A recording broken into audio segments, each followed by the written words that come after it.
Welcome to your on-demand class today. We have a few housekeeping items to go over first. Today's session was recorded and the link will be available for a limited time after the live stream date. But during the live stream, you can enter any questions that you might have into the chat function. You can also enter any questions or comments in the comment section, which will be available for a limited time after class. And you can always call our 24/7 helpline at 1-800-272-3900. But stay tuned after our program to meet our Aloha chapter team and to learn more about your local resources. Thank you so much for joining us. We're super excited you're here. I'm the outreach coordinator. So I just wanted to say hello and thank you for joining us. And with that, I'm going to turn it over to our community educator, Mr. Calvin Hara. Hi, aloha, everybody. Thank you for the introduction, and I'll be your first presenter this afternoon. And just a little bit about my background. Well, I presently volunteer with the Alzheimer's Association, our Hawaii chapter, for a number of years in different capacities, our community education sessions like today, and on advocacy. My background has been in long-term care for over 30 years, and would really like to see the mission and the goal met of our association to help our people in the community. So the information today is really about the topic, healthy living for your brain and body.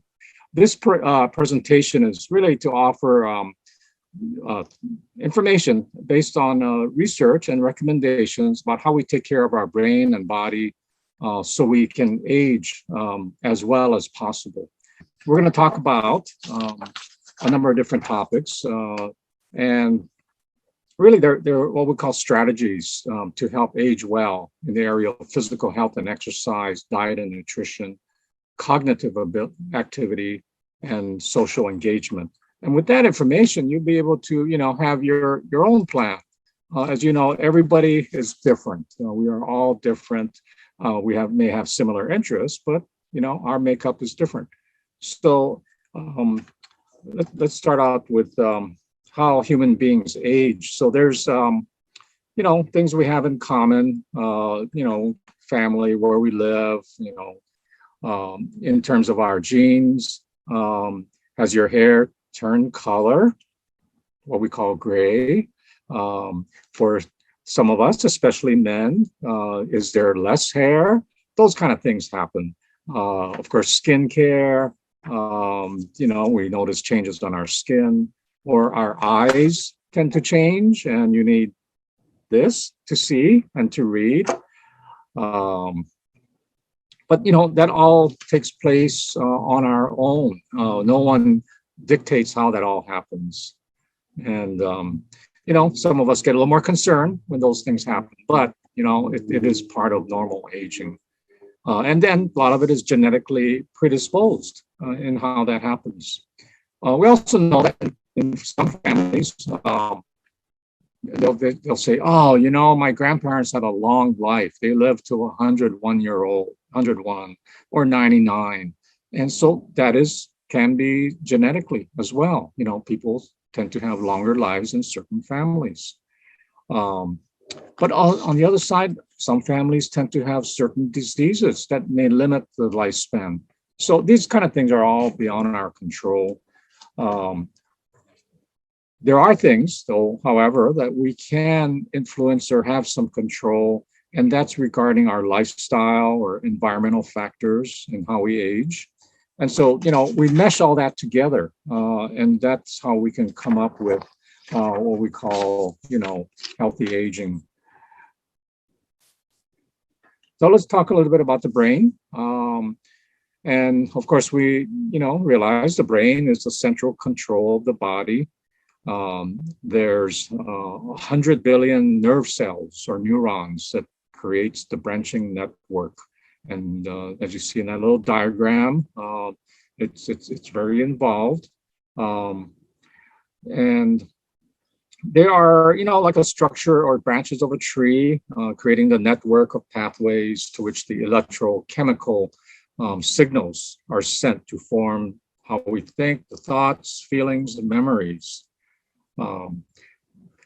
There are, just so you know, there's other presentations that go more in depth about the brain and Alzheimer's. So we certainly have that offered through the Alzheimer's Association. One thing that, in our association we talk about is Alzheimer's disease, of course, and how that progressively destroys brain cells as it moves throughout the brain, and it affects more functioning. So, of course, our body and the brain are connected, just like the heart has a connection to the brain. They're very related, and it's dependent. Your brain is dependent on how your heart runs. So with that said, the scientists want to tell us how we can maximize our health, good health, so we have a wonderful life. And the oxygen, of course, is important in how it's delivered to the brain. The bloodstream keeps the brain nourished. Each time your heart beats, 25% of the blood being moved goes to the brain. That's why it's really important. Keeping the body in good working order helps to keep the brain functioning well. So let's talk a little bit more about the Alzheimer's and dementia.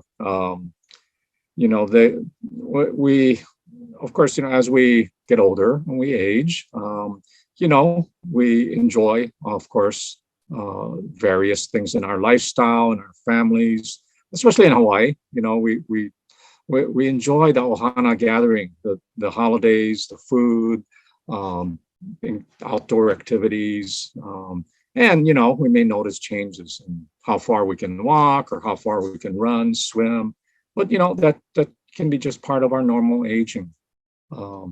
So what, as sometimes these concerns come up as we get older into the 70s and 80s, but we also, how we think changes too. So, you may talk to someone in your 70s or 80s, and their discussion may be more about on the wisdom level, because they have their life experiences and they share that with you, and they appreciate, having a listener about their background and their perspective. But in terms of our body and brain, there are some declining that happens. And, that could be just processing of information and even remembering information.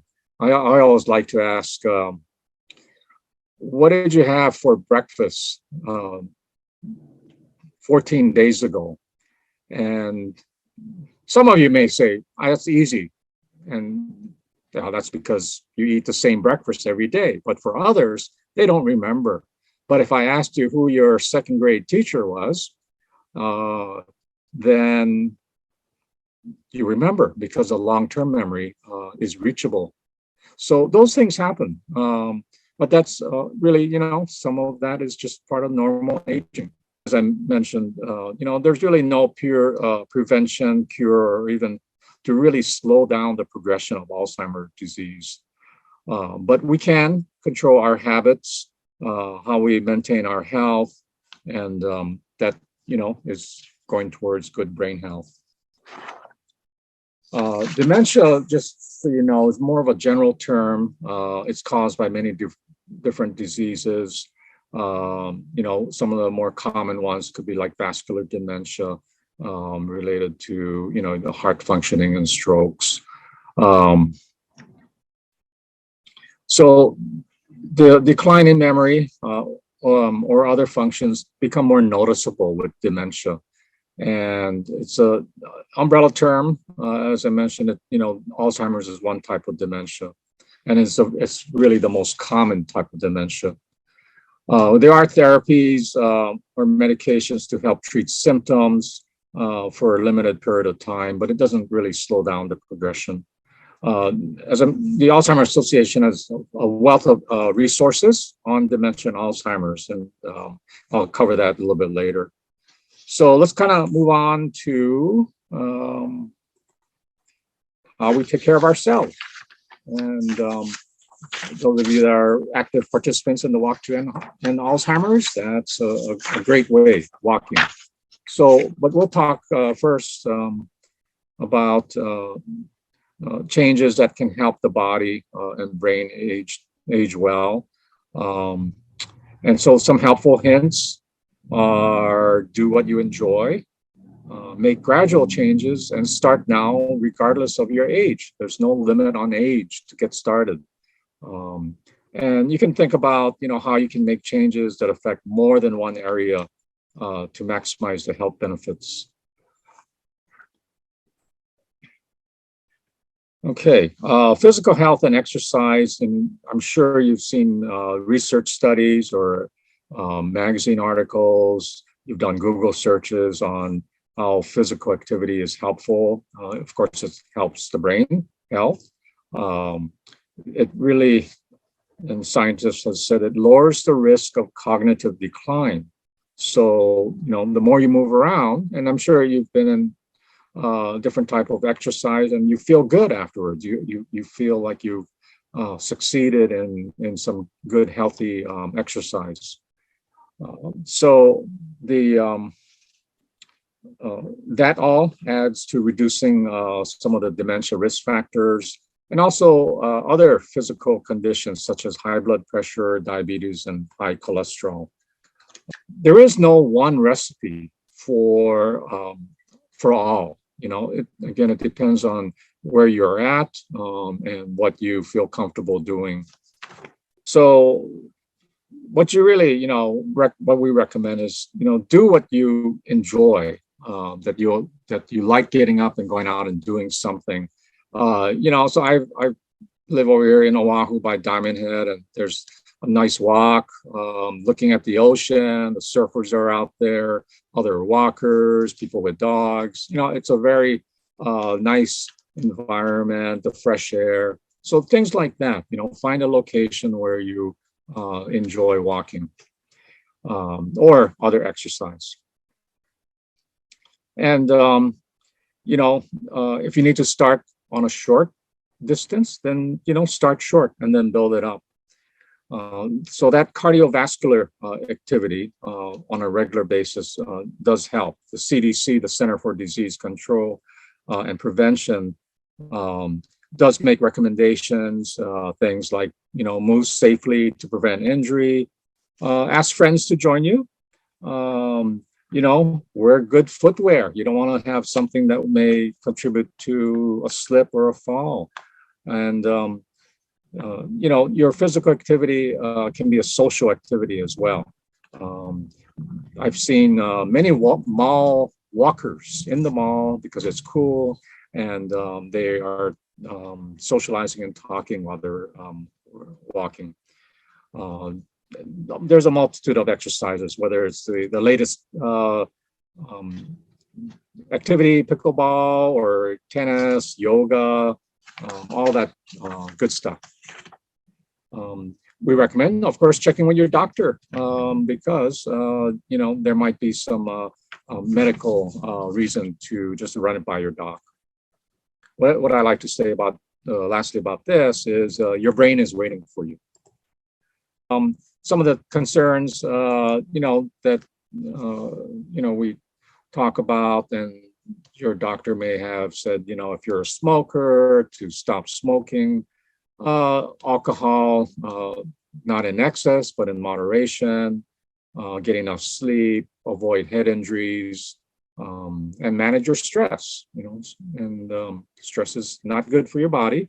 If there are, signs of depression, get treatment for that, and then see your doctor on a regular basis. We all know that, managing all those items can really, make you feel good. You wake up feeling good and you have a good day. What else we can do? There's you monitor all of those items, the blood pressure, the blood sugar, if you're concerned with diabetes, and weight and cholesterol. some concerns, again, if those are not being monitored or controlled, it can, relate to the incidence of other conditions like a stroke or, advancing dementia and your cognitive ability. It's also known that midlife obesity, overweight, can increase your risk of dementia. I also want to mention, here in Hawaii, we have so many ethnic groups, here on the islands, and whether you're of Native Hawaiian, the Pacific Islander, African American, Asian Americans, Latinos, they all those ethnic groups have certain tendencies to different diseases. So whether it's high blood pressure or diabetes or cardiovascular problems, that's why it's important to see a doctor on a regular basis. Diet and nutrition. I have 3 words about when we live in Hawaii. We love food. And so, but we have to also look at what we eat. And there's several, diets that, and not to restrict your food, but making good decisions. One is called the DASH dietary approach to stop hypertension. And the other one's the Mediterranean diet. And I'll talk a little bit about it. So the DASH diet is really is flexible and balanced eating. And the goal is to help control high blood pressure, your blood lipids, or your fats in the bloodstream, which is identified as high cholesterol when it's too much. But DASH is just a healthy way of eating, trying to lower your blood pressure, reducing risk of osteoporosis, diseases like cancer or heart disease, stroke, and diabetes. The Mediterranean diet is similar in terms of healthy diet and food intake, but it's based out of the Mediterranean Sea. And there was a study done, a research analysis of more than 1.5 million healthy adults. And they looked at these folks and saw what they ate, and also saw that they had more of a reduced incidence of Parkinson's and Alzheimer's diseases. So with that said, it's never too late to start a healthy diet and, make changes as, you get older into your latter life. Okay, some simple ways. I'll kind of run through a bunch of items here on healthy diet, incorporating vegetables into your diet, eating green leafy vegetables. And, that's what we have here in the tropical environment. We have our local type of watercress and different type of greens, the bok choy and other things like that. The other advantage of living here in a tropical environment is fresh fruit. We have all the papayas, the mangoes, the lychee, and many other fruits, bananas. Here's one I like to talk about is, eating healthy nuts, beans, whole grains. And, when you have your family or friends come back from the mainland and they're so excited, they went to Trader Joe's and they brought you a bag of trail mix. So that's good stuff. Of course, watch the sodium or the salt on there, but that's good for you. And then, watch your foods that you eat, what we call the polyunsaturated and monounsaturated fats found in certain vegetable oils. Those are good things, like the fish. And of course, on the counter of that would be the saturated fats, things like the fast foods. But one thing that we tend to also enjoy, and hopefully in moderation, is that macaroni salad, which has the mayonnaise, which is usually on the higher fat side. So we just need to watch that. And then, of course, the sugars and sweets. We tend to love desserts here in Hawaii. Okay, looking at research in the area of cognitive activity, keeping your mind active is really important. Challenging your ways to have you exercise your brain, and that will have short-term and long-term benefits. And so we should be doing that. Sometimes people say, well, I play solitaire every day. That's my brain activity. That's good, but we should be doing more. That could be playing other, whether it's a card game, reading materials, crossword puzzles, Sudoku, all those type of different brain activities are helpful. And maybe doing a variety of them will spark your interest just to have things during the day. There's also known that, formal education or classroom setting, whether it's virtual or in person, is helpful. So we have, many classes for older adults that are offered at no charge. I know Kapiolani Community College here in Oahu offers classes that you can take in many different areas. So take advantage of those. Reading books, of course, local libraries have those for free, and articles using the internet on many different topics. Learning new skills or hobbies, which can be done at a community center, senior centers, and actively doing or physical activities could be like even taking up woodworking, furniture building, cooking. Can be a very much a physical activity. And we can also take on, some card games. I know here locally, like Hanafuda or Mahjong, those are good local type of activities. There's also, which can be both physical and social activities, is joining a group. There's many different community service organizations like the Rotary clubs and Kiwanis clubs, Lions, volunteering for an organization like the Alzheimer's Association. You can engage with others and be helpful to others as well. Social engagement, kind of mentioned that, that's really interacting with other people. What we can do, of course, have contact with friends and families. One of the difficult things that can come up as we age, especially when we have less family and less friends are around, that sometimes seniors become more socially isolated in their own home. Maybe their mobility is difficult. So that's the time to really, consider, how we can improve that social engagement when someone is in the setting where there's less contact with people. Let's put all the four pieces together that I just covered. We have, of course, the cognitive activity, exercising your brain, the physical activity and exercise, diet and nutrition, eating the right foods and being aware of it, but still enjoying the foods you eat. And then social engagement, having a good time, having a conversation is so important. And putting all those four things together is really what we call kind of a holistic approach to wellness. It's a totaling of all that and things to consider. I'm going to go through a bunch of items real quick. Begin today, start it today, never too late. Start small and build it up. If it means just picking one item and then adding to it, that's fine. Take your changes step by step, do what you totally enjoy, and you'll find that you'll stick with it. And the more you enjoy the activity, the more likely you're going to continue doing it.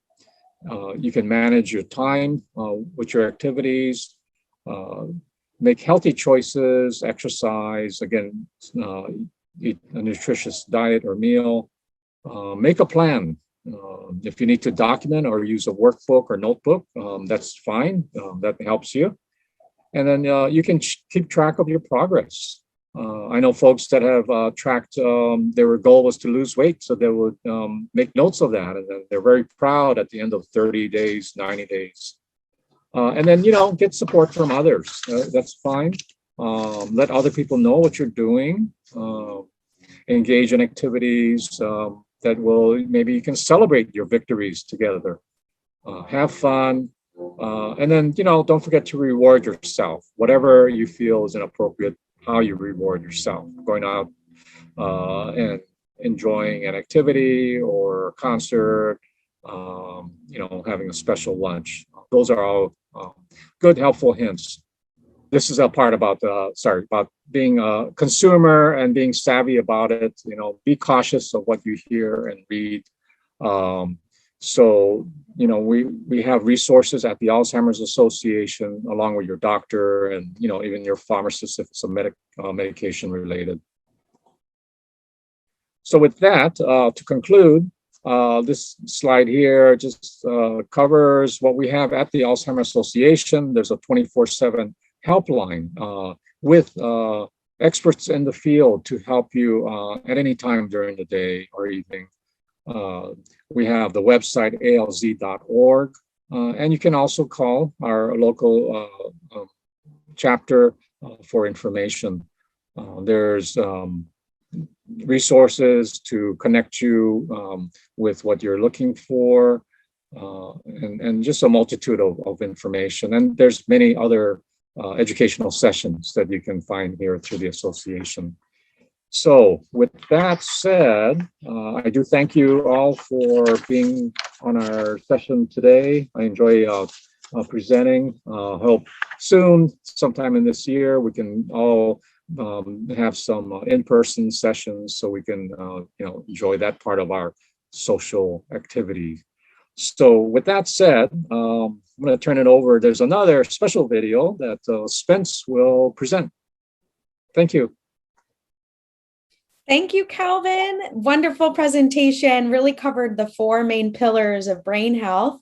And the video I have for you focuses on the diet and nutrition side of things. And Calvin mentioned the DASH diet and the Mediterranean diet. And those are really the lifestyles of eating that the association promotes. So we have a volunteer named Tiffany who really explores the plant-based eating. So she really tries to incorporate a lot of vegetables into her lifestyle. And she's sharing with us today how to make a queso, so a fake cheese dip using cashews. So it's called a Cashew Queso Dip.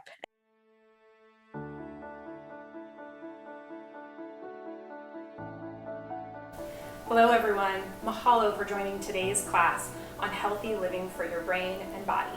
My name is Tiffany Schaar. I'm here on Maui. First, I'm going to demo a cashew queso dip. Whether you're transitioning to a 100% plant-based diet or you're simply looking to work in more plant-focused meals into your daily routine, there are a few things that my husband and I have found really helpful during our transition. The first tip I'd like to share with you as you explore going plant-based or plant-focused is to go slow. Start with incremental changes to your food habits, like incorporating Meatless Monday, for example, and then add additional meat and dairy-free days as you're more comfortable with the recipes and the new types of foods that you're going to be eating, because going 100% plant-based right out of the gate is a recipe for disaster. We're looking to create lasting change. So you got to ease into those changes and make sure that you're really comfortable with the new foods and new products that you're going to be incorporating into your daily life. My second tip is to focus on whole foods. It's really tempting to try out all those new meat replacement products and vegan and vegetarian snacks that you see in the grocery store, but the key to a healthy plant-based diet is to focus on whole foods that you make yourself at home. And we're going to talk through a few recipes today on that front. Another tip that I find really helpful is to kind of blend your way to plant-based. Incorporating more fruits and vegetables into your daily diet is much easier when you can throw all of those types of things into a smoothie. A really healthy smoothie, and I'm not talking about Jamba Juice here, a really healthy smoothie consists of leafy greens and vegetables like spinach and kale and chard and beets and zucchini, coupled with low sugar fruits like berries and cherries and avocados. You can also add in herbs and spices like turmeric and ginger, mint, basil, parsley, and to round all of that out, add a small handful of nuts to your smoothie, and you've got a really great complex meal that's really satisfying. There's also a number of plant-based vegan protein powders on the market that can make your smoothies really smooth, add some additional protein if that's what you're looking for. I have a favorite of pea protein. There's a lot of different things you can do to get all the fruits and veggies that you need in one day using your blender. And speaking of using the blender, the first recipe that we're going to create today is a really easy and delicious cashew queso dip using the blender and some really great whole foods. So the first recipe we're going to demo today is a non-dairy cashew queso dip. This is a recipe that I got from the No Meat Athlete cookbook, and it actually has a little bonus tip here. I highly recommend that as you start your journey of being plant-based or plant-focused, that you find a new cookbook or a new blog that really inspires you with tips and recipes, and that's kind of what I've done with the No Meat Athlete, and we've adapted one of their recipes here to show you today. But this is a really fun recipe that will be a crowd pleaser during the holidays for sure. So I'm going to take you through the ingredients that we're going to use today before we dig into actually making it. So first and foremost, the star of the show are our cashews. So you want to start with cashews that are unroasted and unsalted. I love these organic ones from Costco. It's a really affordable bulk way to incorporate cashews into your diet. The next core ingredient in this recipe is nutritional yeast. Nutritional yeast is something that you're going to come across in a lot of plant-based recipes along this journey. And a little bit about nutritional yeast. Sometimes people get a little freaked out about it, but this is a non-active yeast. It was produced specifically to be a food ingredient because the flavor that it brings to plant-based dishes provides kind of this cheesy, nutty, savory flavor, which is really awesome, especially for a queso dip. But it's also a really healthy ingredient for plant-based and plant-focused folks because it's a complete protein, it's chock full of B vitamins, which we need, and trace minerals, and it actually contains all 9 amino acids that humans need to get from their food. So it's a really great ingredient to incorporate. You can also just sprinkle it on stuff. You don't have to use it in a specific recipe. And this is what the nutritional yeast flakes look like. They're kind of cool. They look kind of like Parmesan cheese. Lots of people use it that way. We're also going to be using chipotle peppers in adobo sauce today. You can get these in the little cans at the grocery store. We're only going to be using 1 or 2 of these peppers. They're really hot. If you like your queso super hot, you can add more or less. If you don't have chipotle peppers like this, you can also use a chipotle powder as well. And you can see the recipe for notes on that. We're gonna add in some diced garlic, fresh, or you can cheat and get the jar from Costco and throw a couple scoops of that garlic in as well. We have some lime juice, just to kind of give it a nice citrus tone, and some smoked paprika because why not? It's a great additive to Mexican food. And then we have our water, which is going to bring our dip all together. So the first step in making cashew queso is to soak your cashews. This is a really important step and it doesn't take very long. So for today's recipe, I added 1 cup of my raw and unsalted cashews to the bowl, along with 2 cups of hot water. And you just need a minimum of about 30 minutes of soaking, and if they soak longer, that's totally fine as well. So now we'll get blending.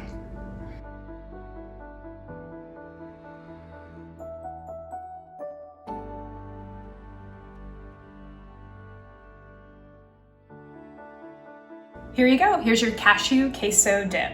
You can make this ahead and refrigerate it up to 5 days before you use it. Enjoy.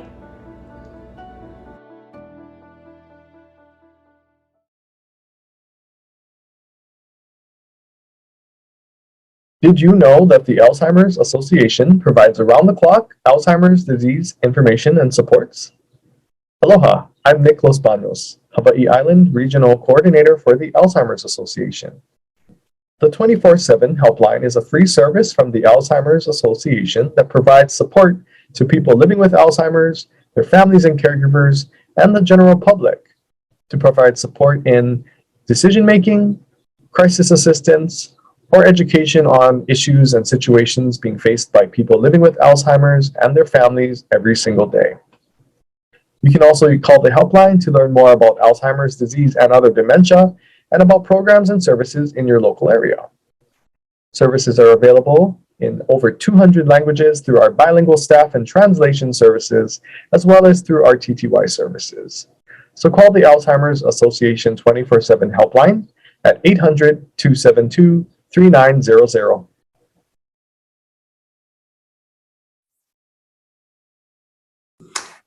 Hello, everyone. Thanks for joining us. I'm Humberto Blanco. I'm the regional coordinator for the Aloha chapter on Kauai. And I'm going to tell you a little bit about our Alzheimer's support groups. So we're holding them throughout the islands. There are, on Kauai, for example, 3 support groups, 2 focused on Alzheimer's and 1 combined Alzheimer's and Parkinson's. They're both online and will be in person as well. And you can just contact your regional coordinator and they'll send you the links and registration information. Most support groups are held monthly. Yeah, why would you come to a support group? Let's look at that. One reason is to relieve stress of a hard job. We all know, the challenges that we have as being caregivers. You'll find out that you're not alone. You will feel supported by others in the group who are doing similar things as you are for their families. You'll recognize similar issues. You will also have an opportunity to review some of the skills that you might have learned in our education classes and speak about them with others in the support group to see what feedback they might have, how things work for them and how it might work for you. So the format of the group, it tends to be brief introductions and then how things have gone the past month, what you've learned and what help you might need. So it's a very valuable tool. I think you'll find it a fun experience. There's a lot of laughter in the groups and a lot of enjoyment, even though the things that we're dealing with can sometimes be quite difficult. So thank you for the work that you do, and we look forward to seeing you in our groups. Aloha. Hi, I'm Tanya Tullis with the Aloha chapter on Oahu, and I am the Community Relations Coordinator. What I want to talk to you today about is care consultations. So you're thinking, what is a care consultation? Well, a care consultation from the Alzheimer's Association, they're more than just meetings from a dementia expert. Our team works with you to navigate difficult caregiving decisions and family issues, assess current needs and anticipate future care challenges, and to develop a plan to help solve problems that may come. So we offer a supportive, listening, and confidential, non-judgmental environment. We don't teach or we don't tell you what to do. We coach you and your family to find solutions to improve the quality of life. The best thing about it is it's free. So that's a little bit about the care consultations, and hope that helps. Hi, everyone. It's Spence again. I'm going to talk about some of the great online resources right at your fingertips that you can look into on a very various range of topics. So I'll go ahead and share my screen. The first online resources that I wanted to talk to you about is called ALZ Connected. And as you can see on my screen, it's almost like a large message board. There's message forums if you're a caregiver, there's forums if you have Alzheimer's disease, and it's just a really great place to type in anything, any thoughts you're having, any questions, and really to see other people's experiences. It's a little different than if you do something like that on Facebook, because actually this message board is monitored by the association. So there's a lot of great information and ways to connect to other people on alzconnect.org. The next resource I want to share with you is the Alzheimer's Navigator.org. And this is a great tool because it really individualizes the information that you might need. You pick the topic. So for this topic, I picked knowledge of Alzheimer's, and to give me information, it's going to ask me a series of questions. It can be anywhere from 3 to 10 questions, depending on the topic. Once you answer the questions, it'll go ahead and kind of evaluate the answers, and then it will give you an action plan. So as you can see, it's giving me some different action plans. So you'll go ahead and click on it. The first one was driving. And this just really gives you a roadmap for how are you going to start the conversation, what kind of information do you need to share, and some ideas that might help down the road. So that is the Alzheimer's Navigator. The next one is our Community Resource Finder, and this is great if you're looking for some other local organizations. If you're looking for some services near you, you can just type in the communityresourcefinder.org. You'll see all of our Alzheimer's program events, but we also have different ones for AARP. There's different community services and housing options for each area. So that's a great resource to find things in your neighborhood. And next is our chapter, the Hawaii chapter website, alz.org/Hawaii, and that'll get you to see all of our local resources here at the top. You can pick what you're interested in. And then if you're looking for our events and our support groups, you'll just scroll down and there's a section that you can just click on the events. This way you can join one of our classes virtually or in person. So I hope that you find these resources helpful, and thanks for tuning in.